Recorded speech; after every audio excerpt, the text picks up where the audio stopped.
I figured it out. I think I know what's coming next. But let's break it down a bit. Exactly what Oda's trying to convey and what Oda's been doing over the past couple chapters, okay? Because I think he's been building up to a very major reveal and it's almost here. But first, hey fellow adventurers, Brago here, and I want to share something truly amazing with you. Imagine turning your words into mesmerizing digital artworks, captivating pieces that stand out from the crowd. Well, thanks to our sponsor Wonder, now you can. Wonder is an app that transforms your words into stunning digital art, okay? Whether you're a blogger, influencer, or just someone who loves to express themselves creatively, Wonder is the ultimate tool for bringing your ideas to life. But let me show you how it works, right? First, you enter a prompt like real ghost haunting a family. Then you pick from a variety of art styles such as digital art, magic, or hand-drawn. Finally, hit create, and within seconds, Wonder will amaze you with its realistic masterpiece. Just look at these incredible creations. With Wonder's realistic model, the level of detail is mind-blowing. It's hard to believe that AI created these stunning artworks. Plus, with the premium version, you can get access to over 20 additional styles, faster rendering, unlimited art, high-resolution images, and say goodbye to those pesky ads. Wonder has been a game changer for me personally, allowing me to unleash my creativity in ways I never thought possible. And I know it can do the same for you. So if you need to bring an idea to life, if you need to create breathtaking artwork, or if you're struggling to find inspiration, Wonder is your answer. So download Wonder now and get started on your creative journey. And don't forget, by using my special link, you get a free trial of the lifetime premium version. Just click below to unlock the full potential of Wonder. Let's start with the Reverie. Because the sooner we realize that the Reverie is basically a setup for Egghead, the easier it is to dissect exactly what's going on. Let's take it all the way back to One Piece chapter 905. What a beautiful world. And again, Oda does this thing where I know sometimes people think we read too much into things, but when we look at Oda's interviews and how Oda breaks down different characters, different character motivations, you understand just even chapter titles. They matter. They tell a story. It's a purpose behind it. For example, back in 2017, Oda's editor Sugita, it was discussed whether or not they should change Corazon's unique smile to just a normal one. Oda decided to keep the smile, and they said the smile is impressive because it fits his awkward but lovable personality. It's so simple. It's just Corazon's smile. But for Oda, it says so much and it rounds out the character. Just something as simple as a smile. And being One Piece fans, we understand and know how important a smile is. Or is it a D? Who knows? Regardless, chapter 905, A Beautiful World. The point is to say, using this title, A Beautiful World, but then going on to show Mary Joa and some of the dastardly deeds in Mary Joa, again, it's a contrast. It's almost like Whitebeard showing up as the strongest man in the world with all these machines hooked up to him. It is meant for you to think about what you're seeing and somewhat question what you're seeing. And chapter 905 was the same way. Now, the major players is being set up in 905. Garp is here. Shirahoshi is here. I still wonder what role Stelly is going to play going forward in regards to Egghead and what Oda's going to convey, but he's going to play a role, 100%. Green Bull's here, Fujitora is here. But how is showing Mary Joa in all its glory with some of the worst people in the world, how is that a beautiful world? That's not what Oda's trying to tell us. It's all about perspective a lot of times in One Piece, and Egghead and Reverie, they're somewhat filling in those gaps. But let's continue. We move on to chapter 906, the first time we really get to explore Mary Joa in all its beautiful glory. The chapter is called Sacred Mary Joa. We not only see the beautiful structure and how it's laid out, we also finally see the terrible, dastardly underbelly of Mary Joa. We're literally under this beautiful surface, our slaves toiling away so people don't have to walk there. In the midst of this beautiful gathering, we see people like Dalton, but then other people like Wapol. We see the princesses. But then Oda makes sure to end off this chapter with our boy Doflamingo talking about power. And again, this is still a mystery because we don't know what this is, but I believe Egghead is going to reveal this because, again, the Reverie is the precursor to Egghead. Not exactly the events of Egghead, but what Oda's revealing right now as far as what happened at the Reverie. Doflamingo says they've hired a killer to silence him because he knows about the hidden treasure Mary Joa. He talks about power having a short shelf life. Now, since then, we got the eradication of Lelouch. We got some insight in regards to Lily and Vivi and Alabasta. Are we any closer to the answer? I believe in Egghead, we will see Doflamingo somewhat get released or an attempted assassination, but I think Oda will reveal both at the same time, the actual treasure, but Doflamingo's release is all but inevitable. What is that hat and what does this have to do with the treasure? We still do not know. Now, chapter 907, The Empty Throne. Half the chapter is somewhat focused on Kaido and Big Mom and Wano, but of course rocks.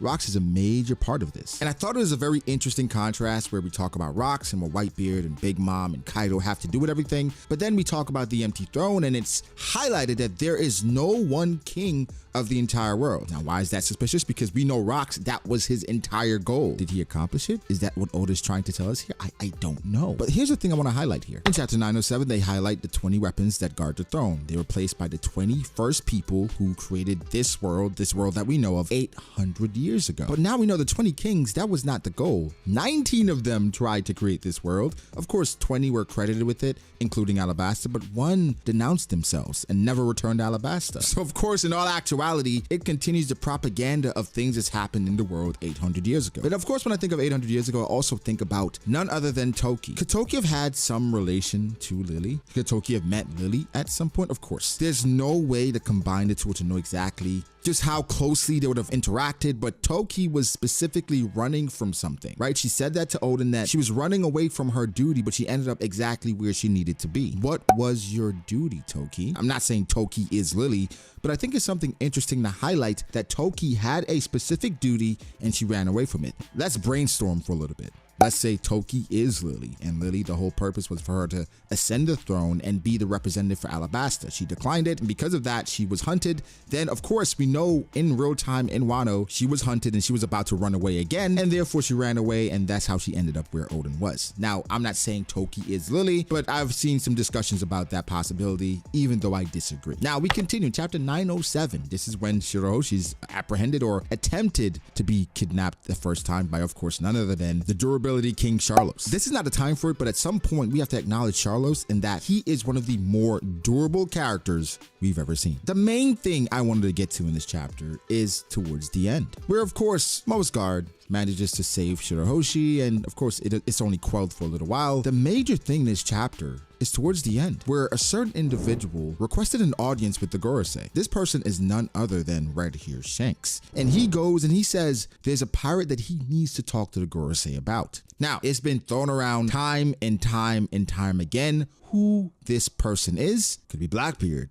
could be Luffy, could be Rocks, could be Shiki. This scene is so impactful for so many reasons, because now, based on the silhouettes, people are assuming Shanks could be a holy knight or someone relating to him. Let's say Shanks is a holy knight, because we're spitballing here. Shanks coming to warn them of a pirate is not so far-fetched because, well, he's a part of the world government. But what pirate would make sense? I think Blackbeard was already on their radar. Luffy, obviously, but it could be some stuff that has to do with the Nika fruit, but they were somewhat caught off guard when it was happening in Wano, so I'm not sure. What about the man scarred by fire? What if somebody had returned and he had claimed the poneglyph from Fishman Island, and he was going around basically stating that he had it and someone had to go claim it from him? But I think now, looking at it, with the context that's being provided, there are a few things that I think the upcoming chapters are going to provide. The treasure of Mary Joette, the Doflamingo reference. No question, Oda is going to tell us exactly what it is, because we're in a situation with Sabo and Imu and Cobra where no one is supposed to hear this conversation. But Imu is at a point where he does not, or she does not care, because, well, Imu revealed himself to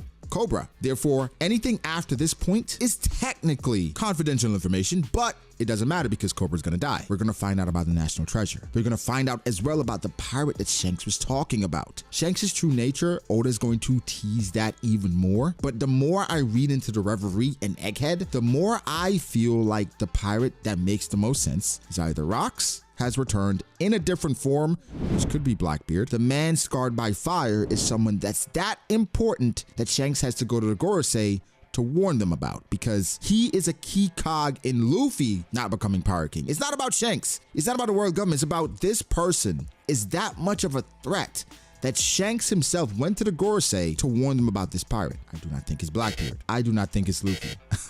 I do not think it's Buggy. I think it's the man scarred by fire. This Reverie flashback is providing context. The major thing in chapter 908 is the discussion. And they were talking about, again, starting in chapter 905, the beautiful world. Now they're talking about the beautiful world. We did not see this discussion. We will see it in Egghead. Next, in chapter 908, again, if you read the Reverie and Egghead as a tandem, it makes so much sense. In chapter 908, they talk about the Nefertari family. The crazy part about this is that the Gorosei, they're talking about the Nefertari family before Cobra approaches them. So this could be them walking out to talk to Cobra, but first they have to talk to Imu. Here's what they're saying about the Nefertari family. They were calling them traitors. others. They were saying, based on Cobra wanting to talk to them, let's pray whatever he finds out does not derail the talks. But they're talking about the equilibrium and that it's time for a great cleansing. Of course, we go to an iconic scene in the Chamber of Flowers in Pangaea Castle with Imu. We have posters. The posters that Imu initially had of Blackbeard and Luffy, they're shredded. There's a sword through Shirahoshi. But the one poster that Imu holds onto is Nefertari Vivi. This ends with them asking about the light to be erased from history, which we can now somewhat deduce that it could be Lelouchia. But having Vivi in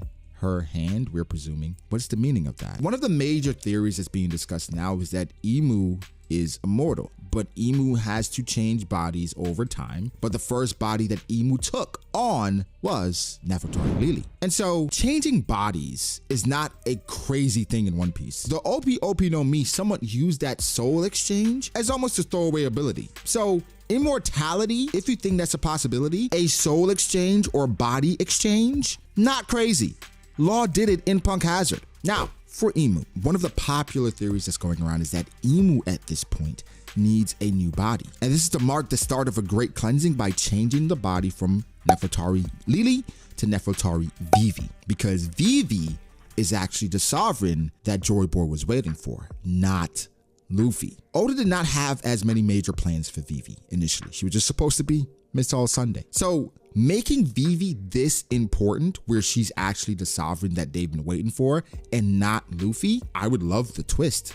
But does Emi know about this? But what does this have to do with the national treasure? What does this have to do with the major straw hat? We're closer. I feel like there's one step, there's one major thing in the next chapter based on what Shanks also reveals, I think is going to tell us our story or give us the answers we've been waiting for so long. The current status of Egghead is basically Reverie Part 2, giving us the context that we so badly wanted at that time. From chapter 905 to 908, before Wano started, the longest arc in One Piece, Oda is doubling back to give us our answers. Guys, are you ready? Because it's coming. Do you think that's part of Oda's pattern? Do you think the Shanks reveal will come first? Do you think the Doflamingo reveal will come first? Do you think it's going to be a tandem? Doflamingo escaping, telling us what Shanks was talking about? And how does a man scarred by fire and rocks tie into it? Because again, the Reverie had all the major players. Green Bull, Fujitora, Garp, Sabo, Kobe. A lot of major things happening currently in Egghead. We are at a point in the story where One Piece is literally, we say it all the time, but right now,